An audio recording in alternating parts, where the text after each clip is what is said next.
พาคุณผู้ชมไปที่จังหวัดร้อยเอ็ดกันแน่ค่ะไปเบิ่งทางจังหวัดร้อยเอ็ดมีการเปิดงานสืบสารตำนานเทียนพรรษา101 ปี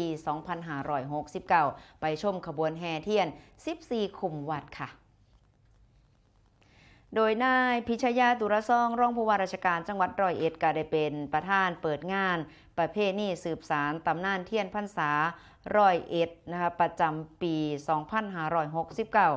โดยมีนายกเทศมนตรีเมืองร้อยเอ็ดผู้แทนองค์การบริหารส่วนจังหวัดร้อยเอ็ดหัวหน้าส่วนราชการข้าราชการและก็ผู้แทนหน่วยงานภาครัฐภาคเอกชนพ่อค้าประชาชนและก็นักท่องเที่ยวเข้าร่วมงานอยู่ที่ลานสาเกตนครสวนสมเด็จพระศรีนครินทร์ร้อยเอ็ดซึ่งกิจกรรมก็มีการสาธิตแกะสลักเทียนพรรษาชมขบวนแห่เทียนพรรษา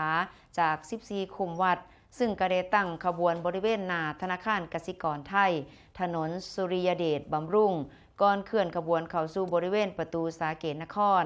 ซึ่งขบวนแห่เทียนพรรษาแต่ละคุมวัดได้จัดตกแต่งขบวนอย่างสวยงามสะท้อนเอกลักษณ์ทางศิลปะวัฒนธรรม